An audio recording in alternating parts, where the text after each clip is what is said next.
Good morning, Xbox Nation. Welcome back to the Xbox Factor podcast. I am one of your hosts, MrBooMStickXL, and of course, my co-host for today, and usually every time we do this show, the Welsh Gamer. Welcome back, Drew. I'm glad that you're sitting in your throne chair where you belong. But before I let you speak, I just have to say a public thank you and a huge shout out to So Shady, who stepped up, grabbed the torch at 3 something in the morning in Canada, accepted the invite, and completely knocked it out of the goddamn park last week. Drew, welcome back. I know that you're excited to talk about everything that we're going to be speaking about today. No, for sure, Boom. Thank you for that lovely intro. And you took the words right out of my mouth. I was literally just going to say the same thing. Big shout out and big, huge thank you, a personal thank you from me, So Shady, because obviously it was very last minute that I had to cancel due to some complications and in the house with the conflicting schedules between me and my fiance with her work times. And I felt awful on you, Boom. And So Shady stepped up to the mark. So I'm very pleased it went well, and big thank you to him. But guys, we're here. Xbox Factor, my God, Boom has got a bloody treat for you up his sleeve. We got some great topics. Yeah, I mean, look, let me just say this. Before we get into the fun part of the show, I want to open up the show with the serious part of it. As you know, if you've been following me, my wife and I have pledged 50% of all super chat for the month of October to be donated to a charity of our choice, and we're doing this to celebrate the survivors of breast cancer and support the folks that are currently going through it. But like I said, I always like putting out some facts before we get into the fun part of the show. So I just want to read a quick small article that UK Dazarus, moderator of the entire world, universe, and time travel, is going to be dropping in the chat. If you're interested in reading, I do suggest giving it a read. It was a fantastic article. It's called 5 Things You Need to Know About Breast Cancer Right Now. The author was Alison Lawler Dean. It was posted on October 3rd of 2016. It is 2 years old, but the message that she gives in it is important. The first one would be, it's not just a grandmother's disease and your deodorant doesn't cause it. She goes on to say that early detection is good, but is certainly not a cure. Breast cancer is not always a lump. That's important to know. And it also, she says, breast cancer isn't just one disease. I did not know that. There are apparently several forms of breast cancer, some more severe than others. And the last one, and being that this is, a lot of guys listen to this show, men can get breast cancer as well. So don't think that it's just like woman's disease. 1 out of 1,000 men this year will be diagnosed with male breast cancer. So this is what I say. Please go for your yearly physicals. If you're not feeling good in an unusual way, call your doctor and make an appointment. Early detection in any form of cancer is, of course, very important. And, following up with treatment and is going to be, the reason why you beat it. So please go to your doctor's appointment. And if you can't afford it, there are plenty of avenues and clinics that will offer a physical for free. But again, that's the serious part. Now we're going to get into the fun part of the show, which is why everyone tuned in. And before I go any further, I have to give a huge shout out to several members of this incredible community. First and foremost, D Black Raven and The Finest. Both of these dudes are constantly sending me news bombs, and I could not be more grateful for that. Please follow both of these guys on YouTube. I highly recommend it. But of course, let's get into breaking news right out of this. I mean, listen, like I said, if you hear it in my voice, I'm excited. This is the most excited I've ever been on any live show I've done. The news bombs for Xbox, I've never had this many. So we're going to start off with this. Let's be honest, Boom. They're more like news nuclear warheads or news missiles or a bomb doesn't do it justice, mate. Well, you know what? I didn't think of it like that, but that is pretty awesome of you to say. The first story, of course, was brought to my attention by D Black Raven, and he sent me a picture of a guy on Twitter, and you might know him. His name is Ivan Slayer, aka Anchorman V2. And this is what he had to say in his tweet. Just heard from a reliable source that Microsoft is looking to pick up a new studio. Let's just say they're known for zombies. Hashtag insider. Now, I'm going to say this. If you don't know who Ivan Slayer is, he is from the Tick Network and has dropped bombs like this before. And what are we talking about? Who makes zombie games? I've heard, and D Black Raven agrees with me that the Techland, the makers of that Zombie Island game, might be the next studio that Microsoft picks up. Listen, Drew, first of all, those are big games. How huge would it be for Microsoft to now be able to say that this is exclusive to our console? Do you mean Dead Island? Yeah. Yeah, Dead Island, yes. Yeah, no, I just wanted to clarify because I've never heard of a game called Zombie Island, so I just wanted to make sure. Yeah, my fault. My excitement got away with me. You have nothing to apologize for, Boom. Nothing at all. Excitement is the key. But no, oh mate, this would be great news. Like we've talked about acquisitions before, and I think frankly, there's no limit really, is there? Let's be honest. Like, who's holding that flag that says that this is the amount of studios you're allowed? You're not allowed any more. You're not allowed any less. You're not like. From where I'm sitting, if Microsoft want to continue bloody putting money down on these studios and get more exclusives to the platform, or at least just more money rolling in, then I'm all for it. I'm all for it. And Dead Island was one of the games that I absolutely loved on the 360. I know they've remastered it and all that stuff for the current gen, but they would have picked that up, man. I mean, I'm a zombie fanatic. State of Decay 2 is still one of my favorite games of this generation. Zombies all the way, man. So yeah, Zombie Island, bring it on. Well, they're also the makers of Dying Light, and of course, if you don't remember, Dying Light was a masterpiece. Everyone loved it. Mooch, the famous Mooch, talks about it all the time. It was one of his favorite games. He's into horror, and obviously, Dying Light 2 looks amazing, but to be able to throw a stake in the sand and say this is only on this console is how Microsoft is going to win the next generation. So that's a big deal. And you know what? That's just a small one. Here's a bigger one. This comes in the form of big Splinter Cell news. And this comes to us from the Nerd Mag, where they are claiming the next Splinter Cell not only is going to be shown at XO18, but it's going to be announced as an Xbox One exclusive. Holy shit. That's what I need to say. Okay, now wait. More confirmation comes in the form of a tweet from at Rodney Bauk, where he claims to have heard that Sam Fisher, aka Michael Ironside, was taking Spanish lessons right now in Westmont, and it appears he's getting prepared for his next mission in Mexico City, i.e. XO18. Wow, Drew, this is a big bomb. This might be a missile strike, if you will. What do you think if not only do we get to see a new Splinter Cell, but that Microsoft announces, hey, guess what, folks? We paid for this, and it's exclusive on our console. Well, I just want to set the record straight that I, for one, I don't ever want. I would never actively want a game to be exclusive.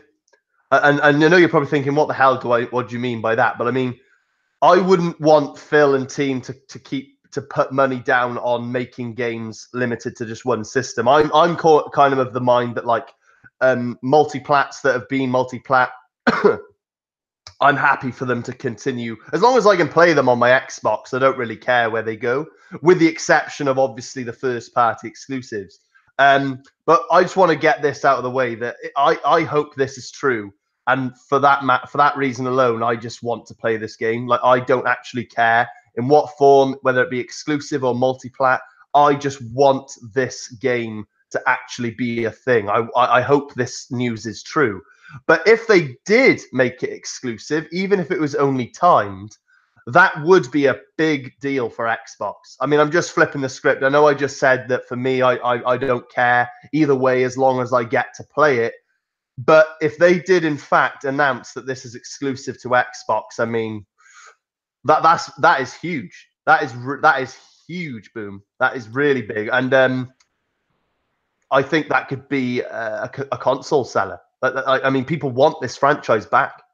Yeah, you know what? Why it's a big deal, and a lot of people don't know this, is Splinter Cell saw its life on a video game console, reimagined in 2002 when it was launched on the OG Xbox as an exclusive. Yes, it eventually did come to the PlayStation 2. That is correct, but it was, I think, 6 to 8 month holdover as an exclusive. So it saw life first on the Xbox, and most people that you talk to will have, and I'm one of them, has always thought of Sam Fisher as an Xbox, title. Now, again, they have been, exclusives to the Xbox platform in later versions of Splinter Cell, which I thought, that comes to mind immediately. And look, we have gone around in a giant circle for what seems like this entire generation.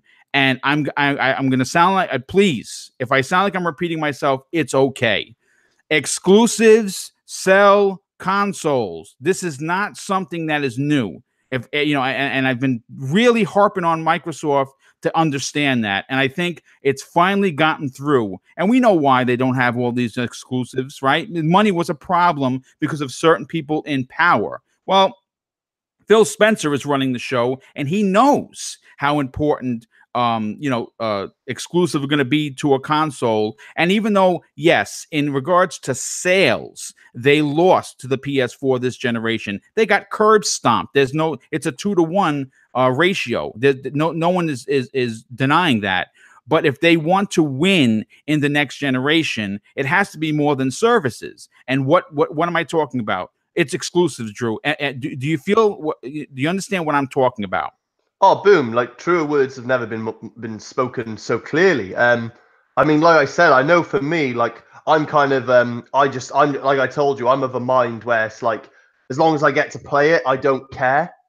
But you can't deny the facts that, well, you just said it so eloquently. Exclusives sell consoles, and if Xbox are in this for the long haul and they want to gain a tower of credibility, they want to be known as a contender, they want to be successful in the unit side of things, sales, all the things that the Sony fan base and Sony and PS4, the flag has been drawn, that, like you said, they have won by a landslide. If we want to see that same level of success next generation over on the Xbox side of things, these are the moves that need to be made. Yeah, absolutely. And you know what? I think good times are coming. I'm going to be honest with you. And I think that, nothing happens in this industry with chance. I'm not a believer in that. This is big business. This is millions and billions with a B, that are invested into these companies. So things just don't accidentally happen. Okay. These things are strategically played out. And I said this a couple of shows ago, and I'm going to say it again. Microsoft announcing XO18 is not just hey, we had nothing else better to do November 10th of 2018. That doesn't happen like that. And it also, if you're a fan of Sony, or if you're a fan of gaming, don't think for a second that the other company doesn't know what the other company is doing. So I am sure that there was some information that PSX 2018 was going to be canceled well before it was canceled. And I think Microsoft got wind of that information, got it confirmed, and then out of the blue, on an inside Xbox, where we don't expect to see Phil Spencer, came out and dropped a megaton. So listen, I don't play by chance. I play by fact. That's how I do my show. So, take what we're talking about with a grain of salt until you see it and coming out of Phil Spencer's mouth or up on stage. But I have all of this information on good sources. Now, I want to move on to the next big bomb, and I know that you got excited for this. New information was just released on the long in development Ashen from Aurora 44, and they just tweeted something big, and this is what they had to say. Ashen will be releasing in 2018. It will be launching on the PC and Xbox One at the same time later this year, but here's where it gets good, folks, and will be available on Xbox Game Pass at release day and date. Holy shit, once again, Drew, this is big. First of all, we didn't think we were getting Ashen this year. Here we are. Second of all, it's in Game Pass. That's a big deal. Let's talk about it. I'm very excited. The art style of that game and the gameplay, the overall feeling it sort of like presents, like like just from watching the trailer alone, it really grabs me. I really like the mystery. And for me, like, I love art. I love arty stuff. I love certain art styles. I love anything unique. It looks a very uniquely drawn out and designed game. I can't wait for it. And the fact that we're getting it this year, when there was a lot of concern that we wouldn't get it this side of Christmas, I'm excited. And the fact that it's going to be on Game Pass. I mean, boom! How many times have we said this, man? Like, Xbox Game Pass. If you anyone listening are not a subscriber to that service or have not got that service by some means, whether it was a gifted code or you're frugal like Boom and you get your 20 months code for 10 cents a pop on Black Friday, whatever you do, you need to get on this Game Pass service, guys. It's common sense at this point, and you're going to be getting and look at, oh my god, I'm so excited, Boom. All of this news, man, all this amazing news, all these things we're going to be talking about. You've got Ashen coming, these things dropping on Game Pass as well. Like, we got some good, exciting stuff coming. I can't wait for XO18 and hear all the bloody bombs dropping and all these things we can expect once again to drop on Game Pass day one, no doubt. It's just going to be great. I love it. Yeah, it's a good time to be an Xbox fan. Listen, if you think for a second that, you know, that it's not hard hearing everyone talk negative about your favorite console. It is. You know, again, I don't get insulted. They're just a plastic box. Xbox is my, you know, system of choice. I think everyone knows that by now, but I'm a multi-console supporter. But hearing and, you know, listen, when these shows happen, I'm going to be honest with you. I go with the glasses half full. And sometimes I overfill the glass and I do let myself down with expectations. But I'm going to keep beating this damn drum until November 11th. Microsoft, and you said this yourself, Drew, Microsoft would not have brought back the XO thing if there wasn't something to talk about. And if you remember, in the Giant Bomb interview at E3 2018, Phil Spencer said himself live on the air, we held a significant amount of stuff back because there was just too much. Well, you know what? Here comes another event that we didn't expect, and they're just going to let the faucet run. I mean, what are your thoughts on that? Boom. Like, this is the thing, right? Even if you are an individual that doesn't care for Xbox, or you like Xbox but it's not your favorite, or you just straight up hate it and you have a picture of the Xbox on your dartboard next to your bloody bin, I don't know. You gotta read between the lines here. Like, when there's smoke, there's fire. Like, they're like, it's just common sense. They're not gonna re-release, re-announce, reopen this huge event if they had nothing up their sleeve. Like, it's just not gonna happen. And then you mentioned something which I swear we share the same brain, Boom. But you mentioned something that I've said 1,000,001 times. Like, they said at E3, like, that they've held stuff back, specifically when they were announcing the acquisitions of the 5 studios and they were talking about Playground Games. Phil Spencer said the words that we have a lot of new and exciting stuff to show you from Playground Games, which we will be showing at a later date. Now, on the day, I was a bit gutted. I was like, I want to see the new stuff now. But lo and behold, here we are, November 10th, I believe it is. That's it's not that long away. And I honestly do think that that is what Phil Spencer was on about. So I would be very surprised if we don't see what Playground Games are working on come XO18. This new unannounced, unspoken RPG open world title, highly predicted as Fable, and all the other stuff that Xbox got up the sleeve. Boom. I'll say this for one last time. Not that anyone's arguing with me, because I think anyone with half a brain cell knows that Xbox wouldn't bring this back if it weren't for big things. But I'm expecting some exciting announcements, man. Seriously, it's going to be lit. I can't wait. Yeah, honestly, I can't wait for October just to come and go. As much as I love the month, I just want November here already, and not for Black Friday or Thanksgiving. Since XO18 was announced, I literally have a giant circle on my calendar. You know, everyone's going to be talking about it. I can't wait to do a show on it with you. The show might be so big we might even have to have guests on this particular show, because it's just usually just me and you, but it just might be, we might need a pair of people to help us carry this load. But I want to go to the next rumor. Banjo-Kazooie. I don't know if you've ever played it, folks, but it's one of my favorite Rare titles. And yes, I get it. When Banjo-Kazooie came out, I was 24 and I played it like most of you when you were 10. And I totally understand that, but I love the characters. I love the lore. And here we go. Another news clip that we could get a big Banjo-Kazooie announcement at XO18. Now, here, a Rare fan by the name of Valex recently posted an interesting theory on Twitter that has him believing a new announcement for Banjo-Kazooie is coming at XO18. And where did he get this information from? Well, a gentleman that works for Rare, his name is Paul Makachek, had this on his Twitter account. It says, followed by no one you follow, for, I guess, a gag. And it says, a very, very long-time developer at Rare Limited have worked on Battletoads, Donkey Kong, Banjo-Kazooie, Viva Pinata, Sea of Thieves, and this is where it gets good, Banjo 3E.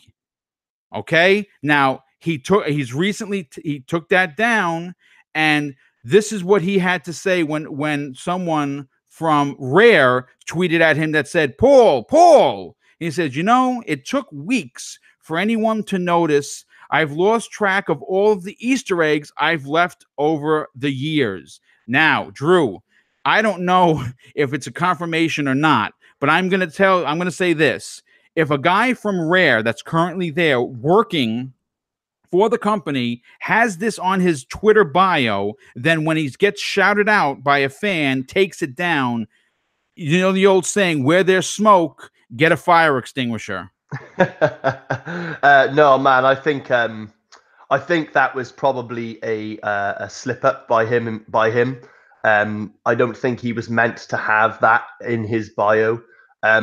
This ain't me watering it down. I'm basically saying that this is a good sign. Like it looks promising. I think people who are a fan of the Banjo games and want to see it make a glorious return, I think this is probably the closest thing you're going to get to a confirmation.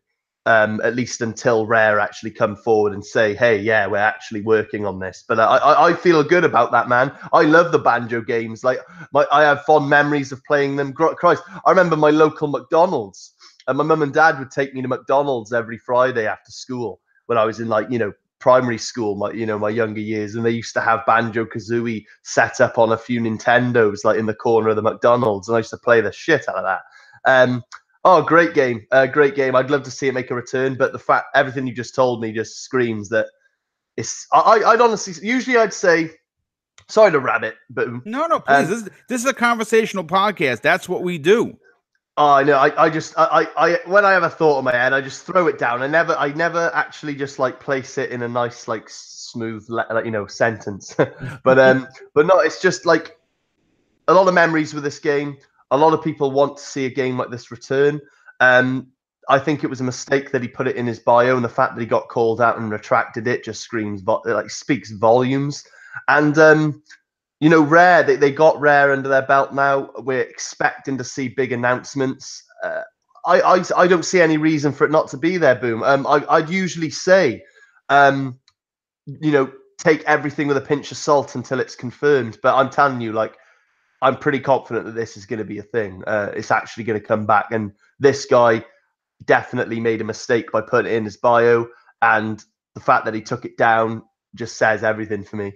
Yeah, listen, like I said, where there's smoke, I'm. Don't worry, I'm going to come and help you out. Even though I wasn't a firefighter, I've kicked down a few doors in my day. So don't worry, I'm coming. And we're going to move on to the next one. And this is a big one, dude. Giant, and I mean huge. Gears of War 5 news. Big changes are coming to one of Microsoft's biggest and most beloved titles, and I am very excited. Both Mooch and I, there's a lot of Moochisms today, called for this on Crossfire a few months ago, and we were literally booed off the show by Crap Gamer himself. Okay, so this is the story.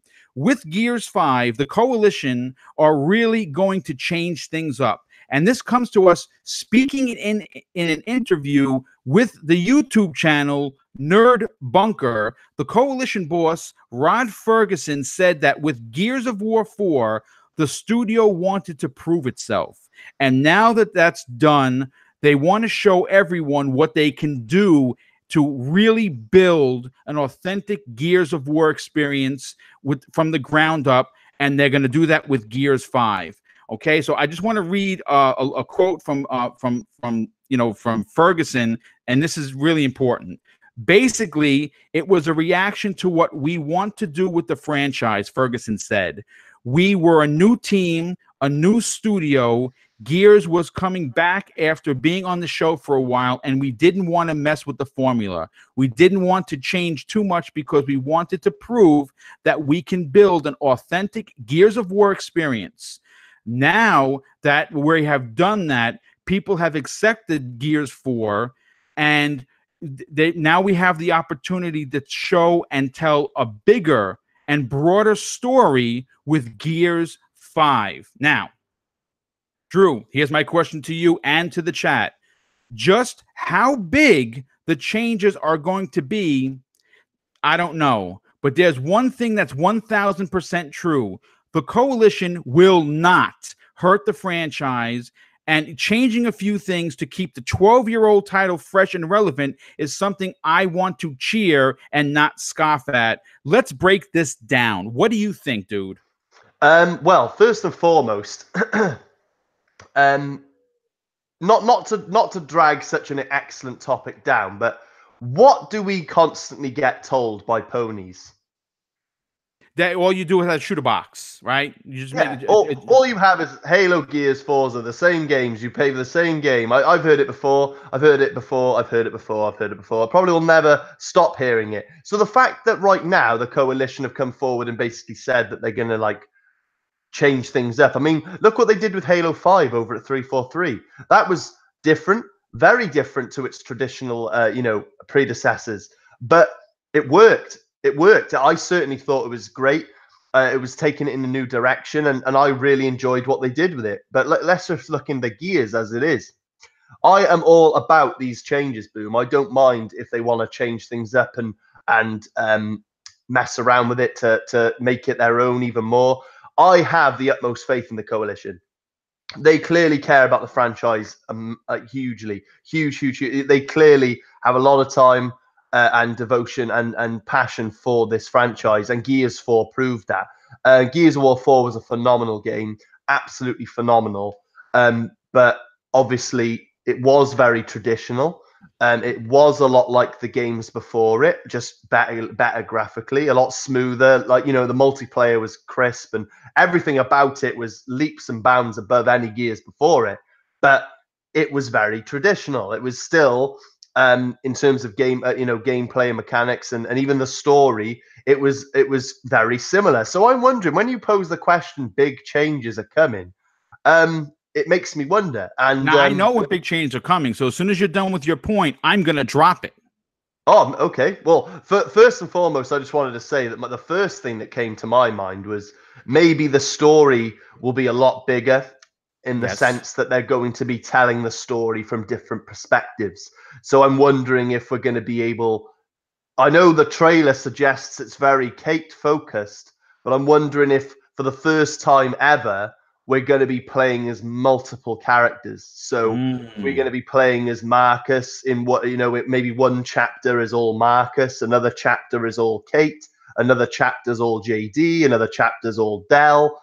Who knows? Maybe this Gears of War might have 4-player co-op, and they're going for a more 4-player oriented campaign. There's so many things they could do to upgrade it and give it an extra edge without killing any of the fundamentals. But I will say this: whatever they change, I have faith. Like I've said, I have faith in the coalition. But one thing I will not tolerate, Boom, is if they change the weapon swapping mechanic. No, I don't think any of the changes that look. Let me just, like I said, you said something important. Okay, Yeah. Rod Ferguson loves this franchise. He doesn't like it. He doesn't do it because it's a paycheck. It's basically his kid. It's his child. Okay, and he takes making Gears very serious. Now, from the interview, how it was explained was that Gears 5, okay, is going to be semi-open world, to the point where there's going to be a map. You're going to be able to pick a particular location and do side missions outside of the main story. And let me tell you this right now: if you're listening to this show and you're booing, I'm going to say you are absolutely entitled to your opinion. But we are now closing in on the 6th Gears game. Okay, I know a lot of people don't count Judgment. I do. I happen to really enjoy Judgment.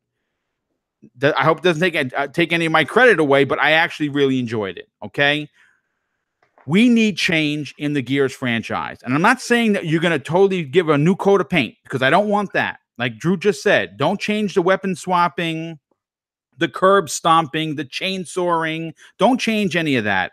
But I have always said this, and I've been very public about it.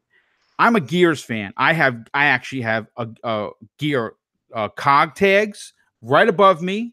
I have a life-size Lancer that is a special edition from Amazon that most people don't know about. I got it as a special edition when Gears launched. I have a Marcus statue. I am a Gears fanatic. But I'm going to say this: with all of that said, being a Gears fanatic, I am looking for something different. And when I say something different, I mean I have always been interested in the Gears universe. And with the stories that we have seen and we have played and they have told, we just see burnt out cars, graveyards, crumbling buildings, and we see them for 10 seconds and we're running to the next fight. I would like the ability to kind of live in that world, if you know what I mean. Drew, do I sound like a mental case? A little bit, yeah. Okay. No, don't be. No, mate, I'm only joking. No, mate, everything you're saying is spot on. It's a very, very mysterious universe, the Gears of War universe, and frankly, let's be honest. In terms of the games, they haven't truly investigated or gone behind the curtain with half of it. Really, it's like frankly, it wouldn't surprise me if the Gears of War universe is as big as like the Halo universe and stuff like that, in terms of the lore and the background stories and the characters and all these different things. And I'm like you, Boom. If in Gears 5 there's even a snowball's chance that I can, investigate further and learn more about the world and go around exploring stuff, hell yeah, I'm on your side with that one, Boom. Yeah, I would like to, when you play a game like God of War, right? God of War was a single player game, story driven, adult themed title. But in that world, because you're being introduced to Kratos' son, right? His wife has passed on, and now he's basically he's the only parent that this kid has, and that's how the adventure starts, right? And you have a goal, right? The goal is, hopefully you played it. The goal is to get the mother's ashes to the highest point in the game. That's the end game. That's what the mission is. That's what she wanted. That's what the son wants to do. And Kratos says, okay, let's do this. But in between, from starting point to end point, you have your story missions, right? Your story missions that you're going to follow that are going to tell this tale of Kratos and his son, Atreus. But in between, like a tree, there are branches upon branches of storytelling that make someone like myself, who is interested in the lore and the world, put 60 plus hours into God of War. It was my game of the year for 2018. And I called that back in 2017. Unfortunately, a little title called Assassin's Creed Odyssey has now taken that seat at the top because I just can't stop playing it. But to keep on with my point, wouldn't you as a gamer want a little more Marcus, a little more Dell, a little more Kate, right? We want to see what's going on with JD's arm. These are side stories that could be told within the main plot, giving players like myself and like you who appreciate these story-driven titles a chance to explore the world and lore that is Gears of War. I'm excited. I really want to know more, and I'm hoping that we get some information at XO18. Take it away, Drew. No, XO18, mate. I said it before. I think this is a perfect like opportunity for them to drop some more Gears stuff. Plenty more Gears stuff. Frankly, I'd love to see a massive gameplay featurette, like maybe a 4-player co-op, bloody, like, you know, on stage demonstration walkthrough, like 20 minutes plus. Like, just do it, Xbox. What are you waiting for? You know, get us excited. Like these things that they're dropping, this kind of news, it just opens things up. Like we've talked for like 10 minutes now about all the possibilities. I'd love it if they just shown it. You know what I mean? I'd love it if they just went, right, yo, this is what we're doing, and then they just show you, give you a massive taste of what is to come. And I'm with you, Boom. What you said about all the characters. This would be the first time in a Gears game we can explore more than one character in depth. I'd love to see it. I hope they do it. I hope we see missions covering Marcus and his story. Hope we get missions covering JD and how he got that arm thing, like you said. Like, yes, I want to see this, Boom. And XO18, I want to see them show it. I want to see them show it. It'd be I know I'm expecting a lot of new stuff come XO18, but I've said it in previous Xbox Factor podcasts with you, Boom, and I'm sure you'll agree. But that doesn't mean we can't see titles that we know are coming as well. Because I would love to see like a new trailer for Halo Infinite, and I certainly want to see some gameplay for Gears of War 5. And maybe even some multiplayer. I'd love for them to drop another bomb, man, and do a big team battle with vehicles. They've never done that before. They've never done that in the Gears. I'd love to see it. Man, like the Coalition, I've said it before and I'll say it again. I have the utmost faith in what they're doing. And the possibilities are endless. They know what they're doing. They've already proven their worth for Gears 4 and the traditional Gears. They did a phenomenal job. It is my favorite Gears today. I put stinking amount of hours into that game. Gears 5 is where we truly test the Coalition and where their heart is with the Gears franchise. And I couldn't think of anyone better than Rod Ferguson and crew to be working on this game. And I expect big things. So come XO, I want to see some huge announcements. I want to see some new gameplay. I want to see things I've never seen done with a Gears title. And I know that they're going to do it justice in while doing it as well. Yeah, you know, let me just say this, okay? I don't normally play Gears online. I play it for the single player.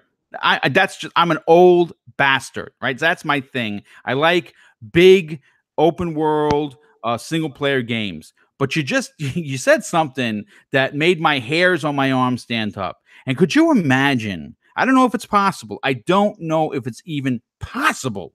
But could you imagine a 10v10 or a 15v15 big battle, big team battle like you have in Halo for Gears with, you said it, with vehicles? I mean, look, I'm just going to say this right now. Take my effing money. Give me the collector's edition. I hope it comes with a Marcus arm or something, because I'm going to hang it on my wall proudly. I also want to see this. I want to see 4-player co-op come back. I think that that's something that was missing from the 4th iteration. Even if I have to be the no-name Carmine the 15th, I don't care. But I want to be able to play the story with with 3 other buddies. Playing with someone else is great. The regular co-op is fine, but playing with 4 people, I think, is something that needs to come back. Well, what is your take on that? Oh, mate, I've said it before so many times, Boom, and I know you will agree with me, but we're in 2018. There's no excuse for games, any game, any genre, to not have, God, a minimum 4-player co-op. It calls for it. It definitely calls for it. It's 2018, man. It's 2018. I mean, I know this is the point I've brought up with games like Cyberpunk and The Witcher and Elder Scrolls, but when it comes to co-op, Gears of War, there's a good chance it will have co-op, and I just think it should. It just adds replayability. It makes the game. It makes you want to go back to it with your mates and go up, on a higher skill level. It's just, yeah, they need it. They need it. Well, there's no reason not to have it. It's 2018. This is Gears 5, a new story, a new entity. They're going in hard with this. I expect big things, but one thing I certainly do expect is 4-player co-op. It needs to happen. I hope it happens. I think it's going to happen, and I think that the changes, people will instead of jumping off the roof, will go back into their apartments and play Gears 5. But you know what? I want to move on to the next topic, and this is apparently backwards compatibility is a thing on the Xbox. And I don't know. I think there are a lot of Xbox players that actually enjoy it. And if you're one of these gamers, then the Xbox Factor podcast has you covered. Just announced this week by Microsoft, Crysis 1, 2, and 3 are now backwards compatible. And you know what? I've heard in the media, I've heard from the ponies that apparently Microsoft is slowing down with the backwards compatibility, and they're going to start abandoning it. They've already done it. Well, for your information, people, there are currently almost 600 backward compatible Xbox 360 games. And I just want to kind of give a little bit of a inside behind the curtain look of what they've done since August of 2018.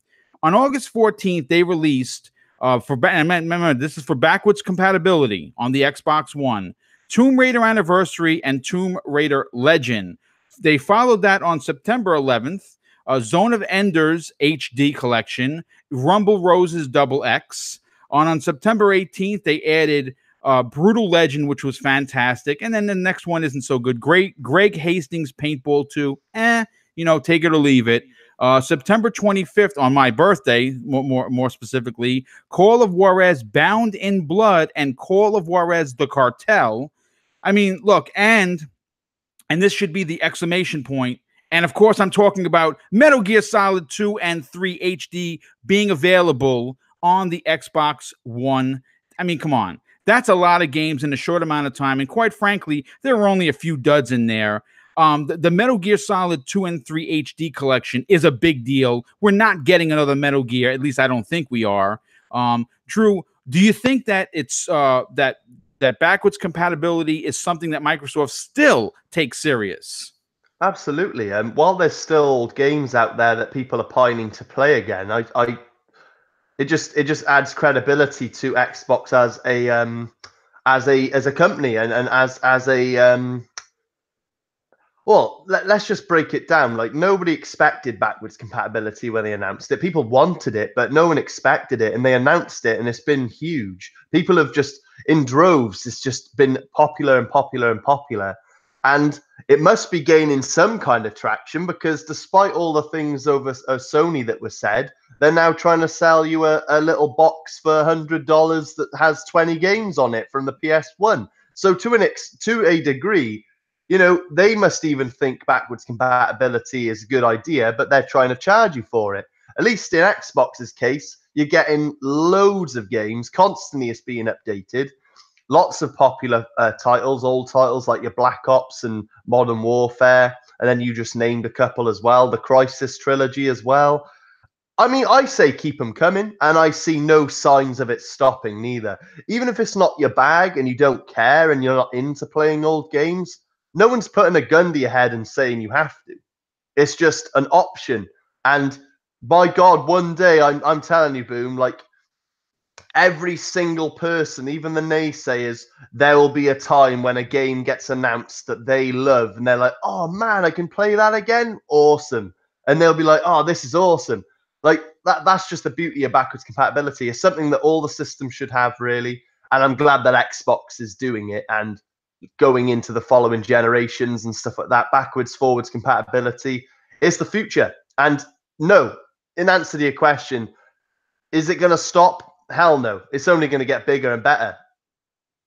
Yeah, well, I'm going to say this. There's one particular title that has been left off the BC block, if you will, and that is Max Payne 3. So if anyone from Microsoft is listening, please send that memo to somebody, because I want Max Payne 3. I played 2 minutes of it and sold it, not because it wasn't good, just because I didn't get to it. It was in the backlog, so it had to go. I want that game. But you know what? Before we move on to the next, and this is a potential megaton once again. I couldn't do too many megatons because then I would pass out from exhaustion. So this is going to be a big one. But before I go any further, folks, listen, please hit that like button. I have been scolded by Mooch himself and the Crap Gamer to please ask that if you're listening to the show and you enjoy it, hit the like button. And for me, as a personal favor, tweet this link out. Let everyone know that this is the goddamn best Xbox show this side of Texas, and I don't give a shit what anyone says. Now, moving on to the next episode, topic.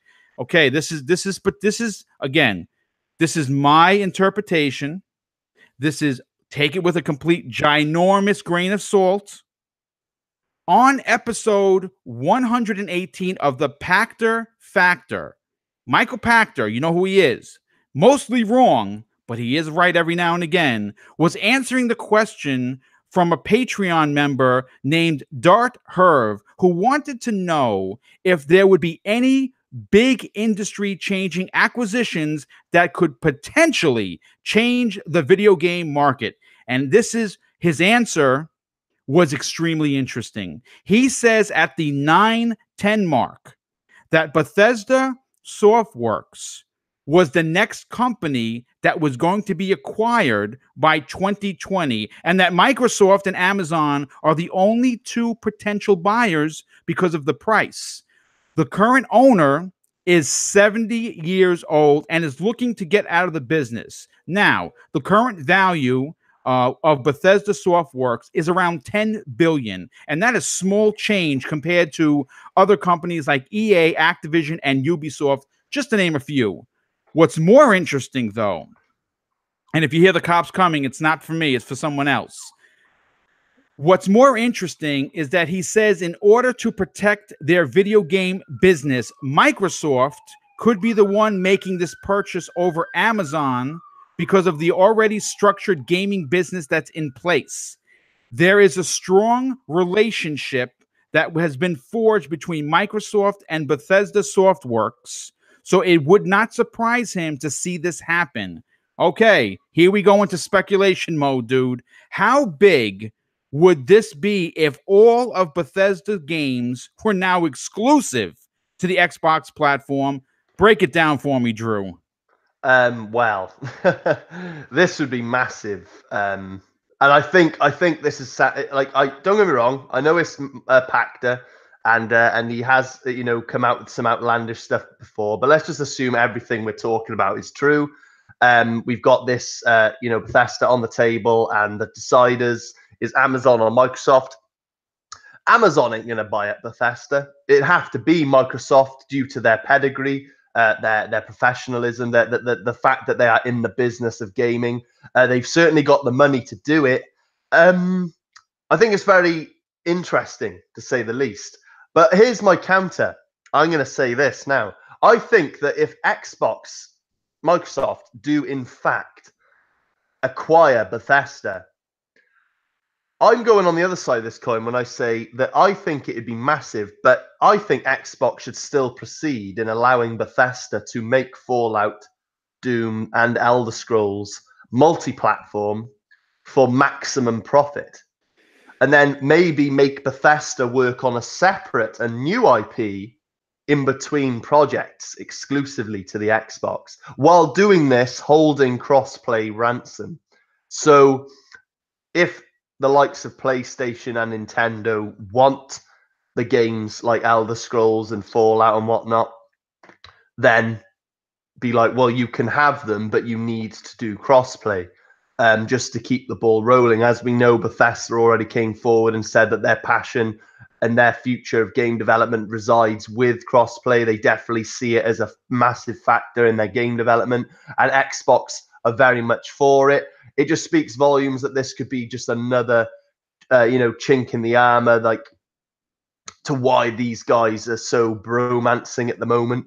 And they clearly have respect for one another. I see this happening, to be honest. It sounds one of the more promising things that has been said. But I think for maximum profit, for Xbox to make the most money possible and to invest in new IPs, either by Bethesda or any of these other acquisitions, I think that they should keep the games as multi-plat like they did with Minecraft.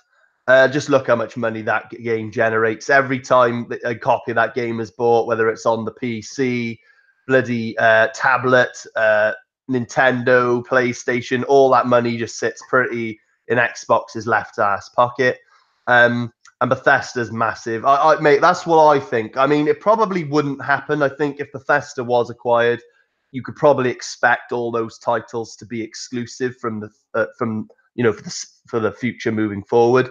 But I do think the better move would be to keep those games as multiplats, so Xbox isn't looked at as this disgusting company, because that is, bad PR. That could turn off a lot of people, which will have the opposite effect again. So to keep the fans, the people who love these franchises happy, keep those games multiplat, assuming Sony want to play ball and do crossplay and they play by the rules. Because obviously, if it's Xbox's baby, they can pull the plug if they think Sony are being, bastards, really.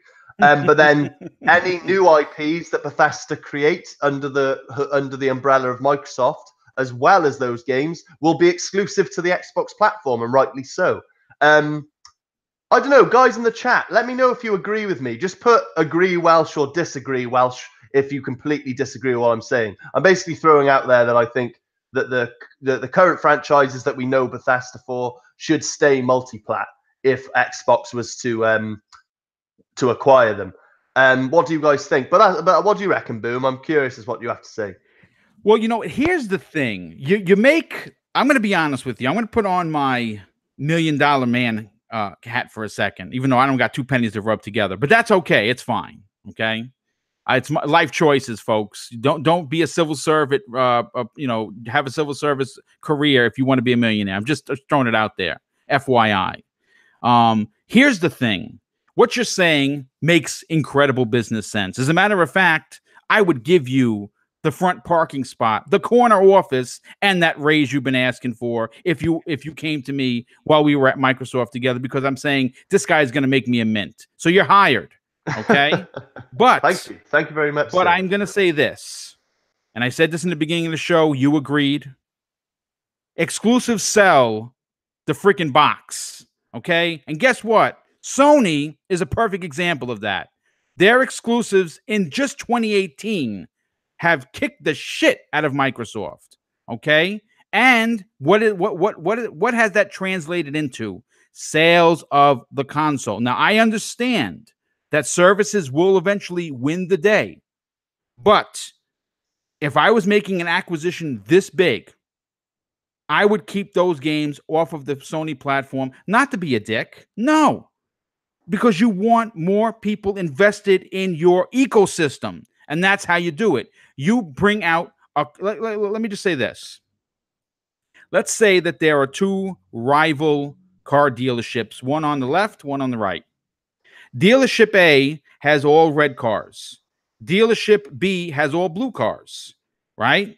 But dealership A gets that smoking hot jet black car that when someone watches you driving it, the world slows down to slow motion where you're taking off your sunglasses and you see their white teeth gleam, gling, right?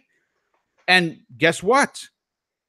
The other side, B side, doesn't have that. Well, more people are going to go hang out in the A side, and that's what happened in this generation. So if I were making this making this kind of a purchase, and again, it's completely speculation.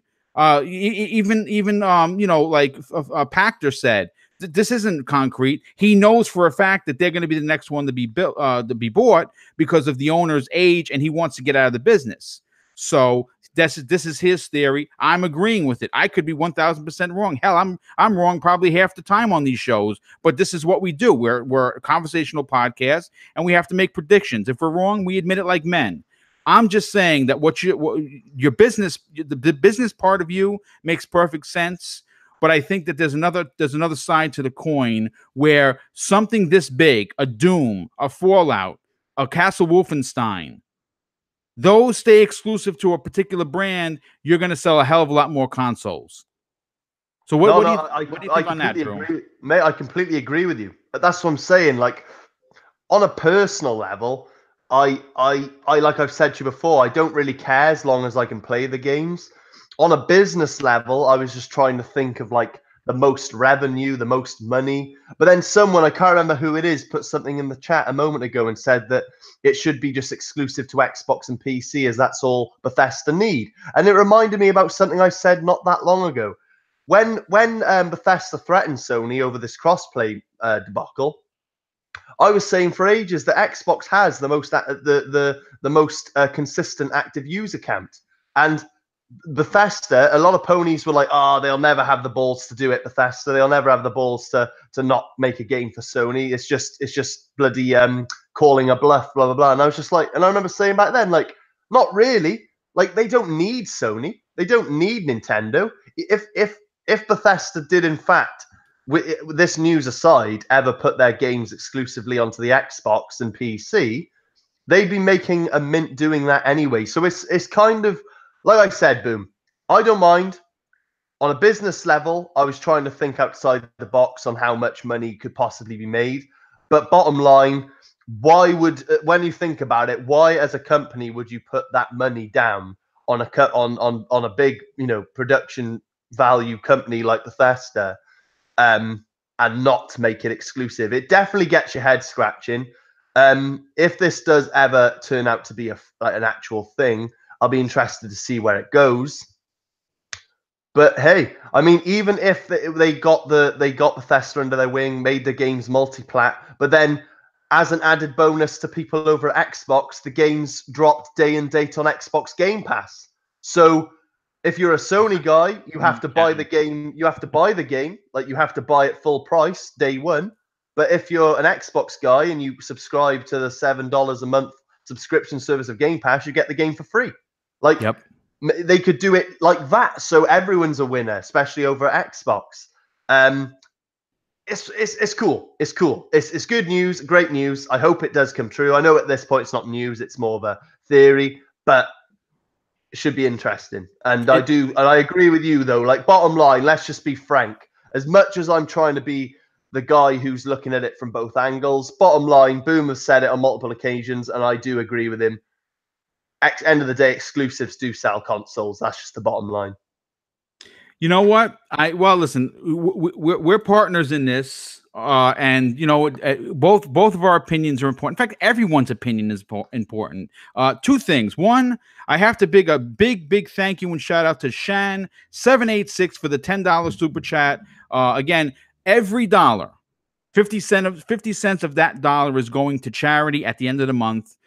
Normally, I know that people won't do this. I will be taking a picture of my AdSense account at the end of October once YouTube rakes me over the coal and takes their 30-something%, and whatever's left of that amount, it could be $100, it could be $500, it could be $1,000, whatever it winds up being, 50% of that will be donated to a breast cancer awareness charity. I know that normally people will not put out personal information. Obviously, my account number will be blacked out, but I want to show the people I'm as clear as glass. That and that means something to me. That's number one. Number two, holy shit, Drew. We have broken records today.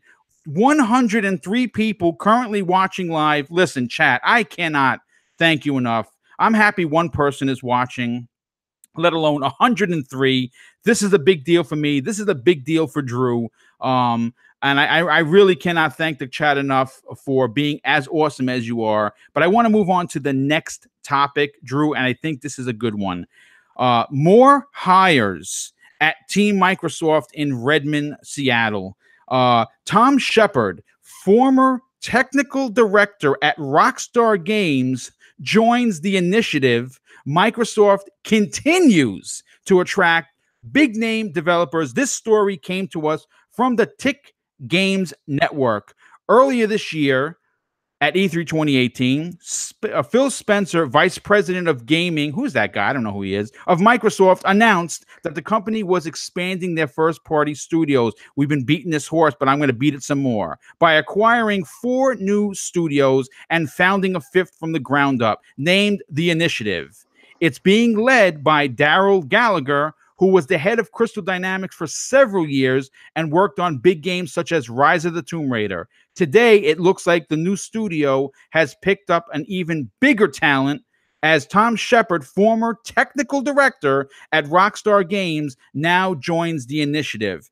Dude, what the hell is going on at the initiative? Because everybody wants to work there. I want to work there.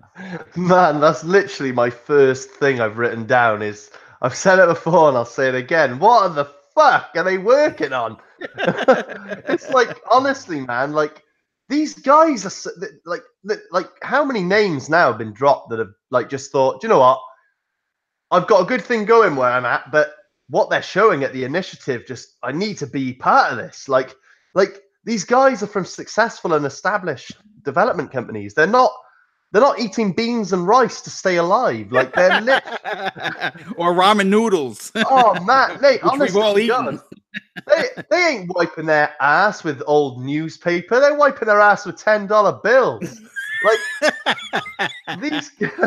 these guys are sorted, man. Like they are sorted, and they're dropping what they're doing, which is nothing short of excellent. Like you've got the technical director from Rockstar. I mean, like, come on. Like, you got Red Dead 2 dropping in a minute. Like, arguably going to be probably the game of the bloody century. So, why has this guy decided now, in the light of the success that is obviously going to happen with this new game, like, hey, like, you know, I want to work on this new project behind the initiative doors. Like, what are they doing over there? Like. I honestly, it begs belief, Boom. I'm at a loss, really, because I just want to know. And once again, I know we keep banging on about XO18, but what better time, what better way to close 2018 than with an announcement of what they're doing over at the initiative? Like, man, I mean, we've already said we want to see what they're doing with Gears. We want to see what they're doing at Playground. We want to see what they're doing with Halo. What's going on with all these other acquisitions like Obsidian and whatnot. You know, show us Ashen, give us a release date, do this, do that. But on that same list, Boom, I want to see something disclosed with the initiative. I want to know why all these names are gravitating towards it. They need to show something, Boom. Otherwise, like I think I'm going to die of a bloody seizure before they tell me, because it just gets me so excited, dude. It's like it's ridiculous. I think you've got a few shout outs to make, Boom. Yes, I certainly do. First and foremost, man, this is, you know, you guys are amazing. Really, I cannot thank the generosity this community has shown me is nothing short of tear inducing, and I really do mean that. That's not bullshit. Evil Ghost Twin drops a $20 super chat, and he says, supporting the cause and show, great show, Boom and Welsh Gamer, keep it up, my dudes. Listen, Thank you very much for that. And then following suit, another bomb, Biggie2316 with the $5 super chat. He says, I wish I could do more on one of the best shows I've listened to in a long while. Listen, let me tell you something, dude. 50 cents. I will take 50 cents because guess what? A quarter is going to a charity. Don't feel bad about only $5. Trust me, I really, greatly, and truly appreciate that. That is a big deal to me.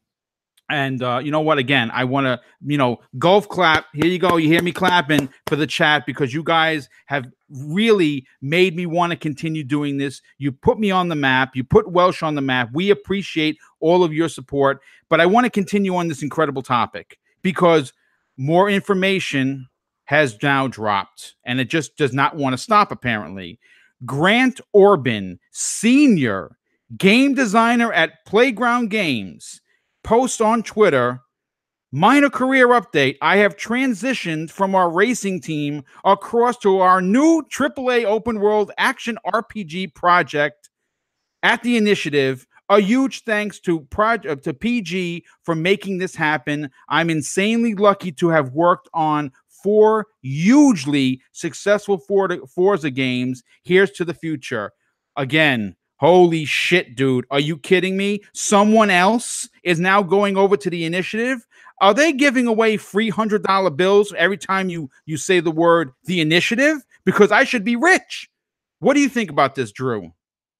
Wait, Grand Orban is going over to the Initiative? Yes. He's left. Oh. He's a senior game designer at Playground Games.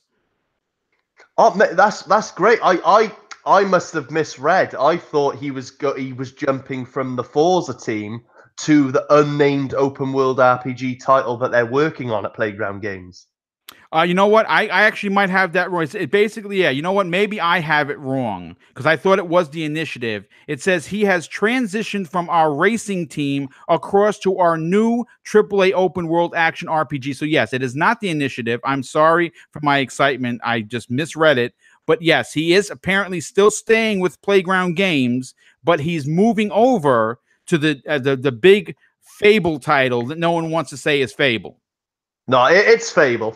Let's clap our hands, y'all.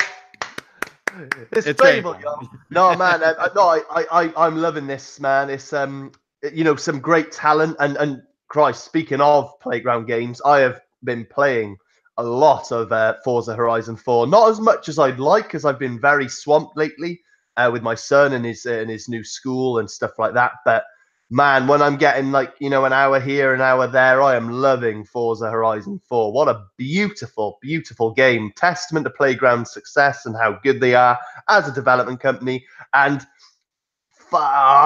they better show Fable at XO.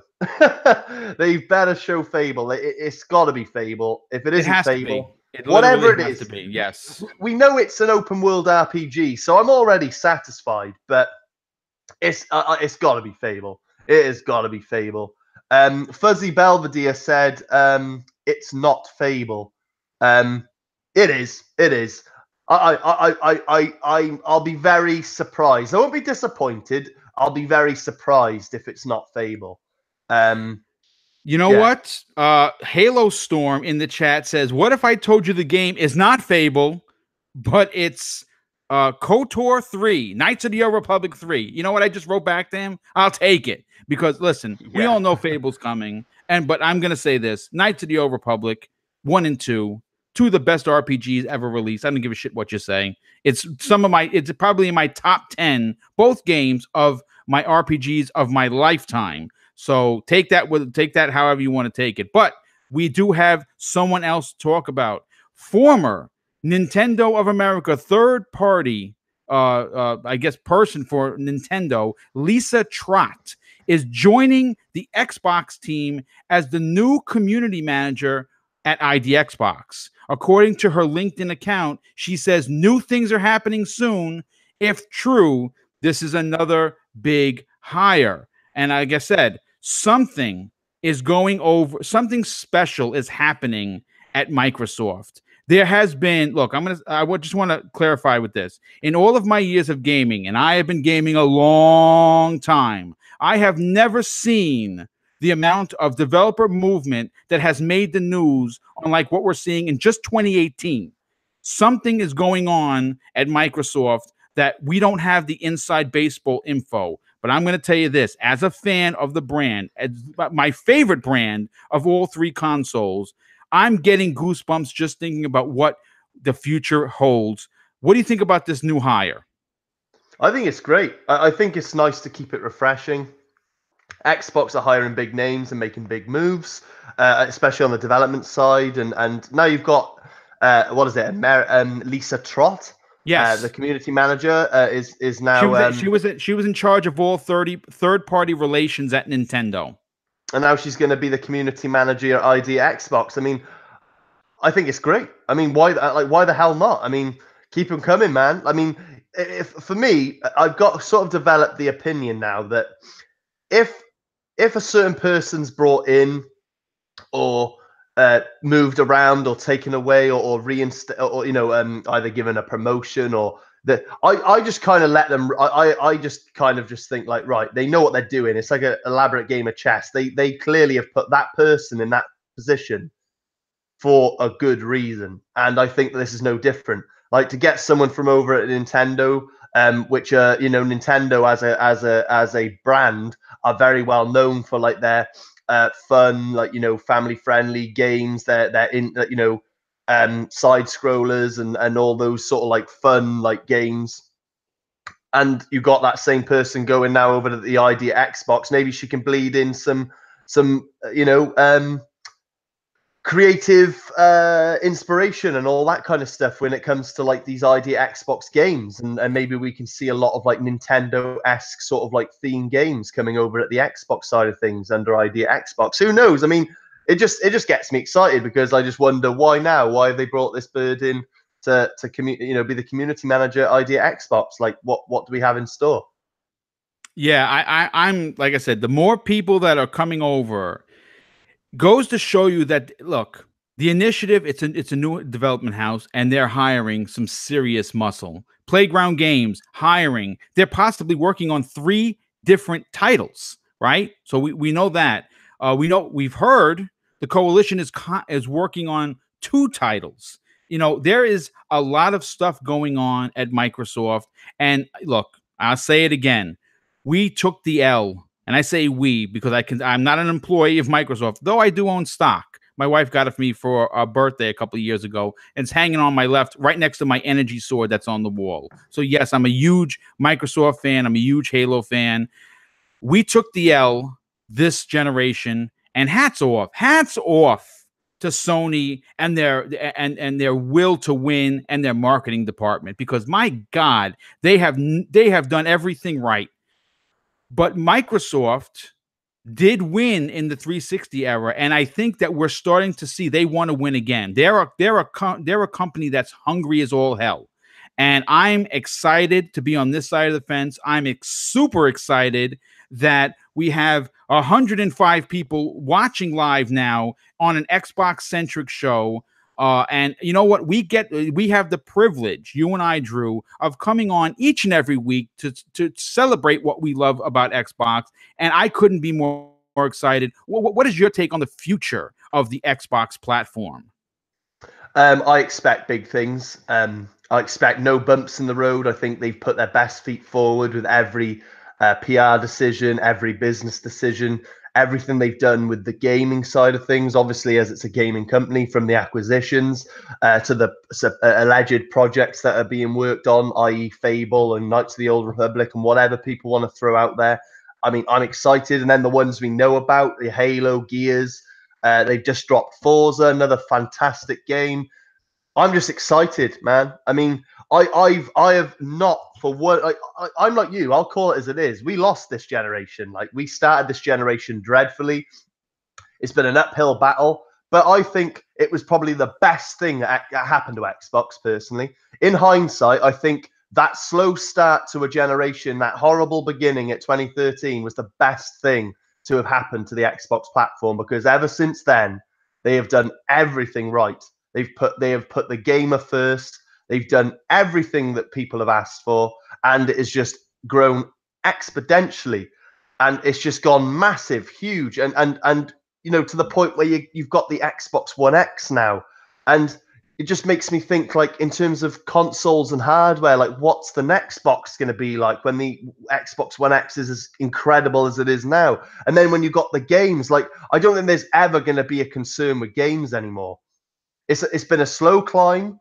People have had their complaints, but I think once we hit the top of Everest, it is just going to be, yo, Oh jump on my man, back. that bobsled down to the bottom is going to be fast and furious. But I will have to give two shout outs. Cyber Gunter 81 with the $5 super chat. Thank you so much for that. It is greatly appreciated. He says, Mr. BoomStickXL and the Welsh Gamer, this show is amazing. You guys rock. Chat is also great. And another shout out to Hazard Man with the $10 super chat. Dude, I really can't thank you enough. That is pretty awesome of you. And let me just find it. I just lost it. He says, great show, guys. And boom in capital. Listen, I am glad that everyone that's listening now or later is entertained. You don't understand. I couldn't sleep last night because I was so excited for today's show. And you know what? We're going to continue the hit parade with the 110 people. New records are being broken on this show. Watching live. Holy shit. Thank you so much. Red Dead Redemption 2's campaign apparently is 60 plus hours. Now, anyone that knows Boom as a gamer understands that I like to comb over everything. I mean, like, I go to places in the map that you're probably not supposed to go, but because there's something to go to, I will go there. I am currently just a few hours away from, let's see, 24, 48. I'm close to 80 hours into Assassin's Creed Odyssey. I cannot stop playing it. I put in 8 hours per day. It's one of the games that is, again, taken over Game of the Year for me. So, with all of that said, it appears to me, because like I said, I like to comb over everything, and I really, really do like Red Dead Redemption, and I know I'm going to love Red Dead Redemption 2. This is going to be a 100+ hour game for me. And this information comes to us. This story was pulled from IGN. Yes, they actually do have stories that are true, regardless of what happened earlier this year. According to the story, you'll be spending a long time with Arthur Morgan, who is the protagonist of the game. It seems, as the new report suggests, that the game's story, only the story, is 60+ hours long. Following an interview with Rockstar's Dan Houser, IGN reports that 5 hours of the content they play were cut from the actual full game of Red Dead Redemption 2, which stood at 65+ hours long. The report also includes the detail that the protagonist, Arthur, will in fact have a love interest during the game. They're supposed to be dropped content that includes a second romantic plot. So I don't know if that's going to come in DLC. And it also goes on to say that while mocap for the single-player game story is complete, Rockstar is still shooting sections of the game for Red Dead Redemption 2 Online, which the beta is due to arrive on both platforms in November of this year. Drew, I have to ask you the question, and I'm going to ask the chat this question. And give me a number, throw it out there. How much time are you looking to put into Rockstar's masterpiece, and is it a day one purchase for you? Oh, it's a day one purchase, absolutely. Me and my buddy, we're game sharing, so we've already split the bill, and we're going to be pre-downloading it very shortly. Nice. Day one, I've said it before, and I'll say it again. There's certain games I've wanted to buy that I haven't because I'm just saving myself for this game. It's just going to be amazing. And 60 hours, the campaign alone. I mean, it's amazing because there's a lot of games out there that you buy full price, and you might evidently spend 60+ hours on, but the game wasn't designed that way. Like, the game might have been designed with an 8-hour campaign or a 10-hour campaign, Yep. but because you enjoy the game so much, you replay it, blah, blah, blah, blah, blah, and you've put multiple. But you got to put things into perspective. Red Dead Redemption 2 if you're going to play it, the campaign now from beginning to end, you're guaranteed bare minimum 60 hours of gameplay. That's bananas. That's insane. That's before you even consider the online. That's before you even consider any possible DLC. That's before you even, if you're one of these individuals who think, do you know what, I love that, I'm going to replay it. Like, before any of those options even enter your brain, you're guaranteed 60 hours of gameplay. Talk about bang for buck, Boom. You're literally getting an hour of gameplay for every dollar you spend. That's I just, didn't even that's think about that. phenomenal. That's a great point, dude. That's a great point. That's phenomenal, mate. That's phenomenal. Like it just blows my mind. This is why Rockstar is up there as one of the best developers of all time. They're constantly raising the bar. They don't sit on their laurels. They don't sit on their hands. They don't give you a game like EA does, like the same recycled shit, Madden and FIFA, like every single year, trying to charge you $60 for the same bullshit you've bought 9 months previous. This is a whole new entity, a whole new game. It's setting this, it's a new precedent for open world games, right down to the bollocks on the horses, shrinking and extending depending on the weather. Like, my God, like everything, man. I mean, this is like it's just outstanding. You're getting, you are guaranteed bang for your buck. Like I said, $1 per hour, and that's for the individual who only plays the campaign and stops. Like, and we all know if you're a Red Dead fan, you're not going to stop at 60 hours, are you? No, of I course know not. for me, I'm gonna be binging. I say binging. I'm gonna be playing the shit out of that campaign. And when the online comes out, when with the free roam, oh man, blah, blah, blah, blah. Game of the century, man. I can't wait. I can't wait. You know, I don't think I'm going to go out on a ledge here too far and say that not only is it going to be the best selling game in 2018, easily the best selling game, even outdoing the mighty Black Ops 4, which made $500 million in the first week. But I'm going to really break that down in tomorrow's Breakfast with Boom. And I will be making the announcement of guests that will be on the show. A few people had to back out at the last minute. They will be on in later shows. That's why I wait until the end of the week to make that announcement. But going back to Red Dead, I think that if you have stock in 2K, get ready to cash in, because this is going to be big for the company. It's going to be big for the gaming industry. It's going to be big for the PlayStation player and the Xbox players alike. I'm happy that the DLC that is exclusive for the PlayStation 4 did, hats off to Rockstar Games for not screwing the fan like Bungie is notoriously known for doing, and giving the PlayStation players a year over of DLC. It's only going to be 30 days. So big hats off to them. I think that this game is going to be big, but I'm going to tell you what was bigger. Today's show was, and I don't mean to toot my own horn, but holy shit, I'll say it again. What a show, Drew. The information that has been provided to me by some of the community members has been nothing short of groundbreaking. And I cannot thank the posters enough for giving me this information. It does help this show grow. Drew, listen, I'm happy, pleased, thrilled, beside myself that you are back in the seat that you're supposed to be in, because you are 50% of this show. You make this show go. I could not do it without you. And more importantly, even though people know already, I want you to tell everyone where they can follow you on Twitter and sub to your channel on YouTube, because I think the Dragon X podcast is brilliant. So please take it away. Thank you, Boom. You're so kind, man.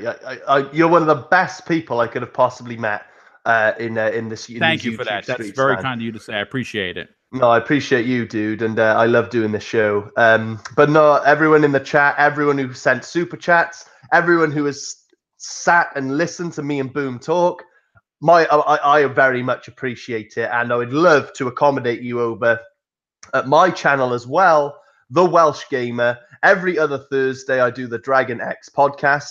Not this Thursday.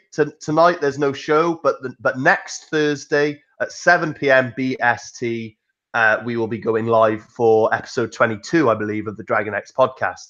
So be sure to tune into that. And then as for Twitter, if you ever want to DM me, give me recommend me a topic that you want me to cover as a video, anything like that. If you just want to chat, at the Welsh Gamer 93, one word. Big love to everyone out there, and everyone who tunes into the show. We have a phenomenal time doing it. Boom works absolutely incredibly hard for giving me these topics. I literally just have to turn up and talk. He's the star of the show. Big ups to him. And I can just give a personal shout out to everyone who once again who've done the super chats. Like, what you're doing is amazing, as half of that money is going towards charity, and it's just amazing. It's beautiful. It's a beautiful thing. We come together as an industry, as a gaming community, as brothers in arms and sisters in arms, depending on your gender. Right. And it's a beautiful time to be a gamer, man, and that's what this show is all about. Well, listen, real quick, two things. One, Indie Gamer, thank you so much with the $5 super chat. He says, let's do this. Boom and Welsh, you guys are truly amazing and always put on an epic show. Everyone here is amazing. Love to all. Yeah, dude, listen. Thank you so much for the super chat. And the chat would not be the same without you in it. You are one of the bright spots, like the 125 people that were watching live. Holy cow, I still can't believe it. We broke records today, and I am literally going to have to take a nap after this show because I am spent. Once again, a thank you to Drew. You, of course, Drew.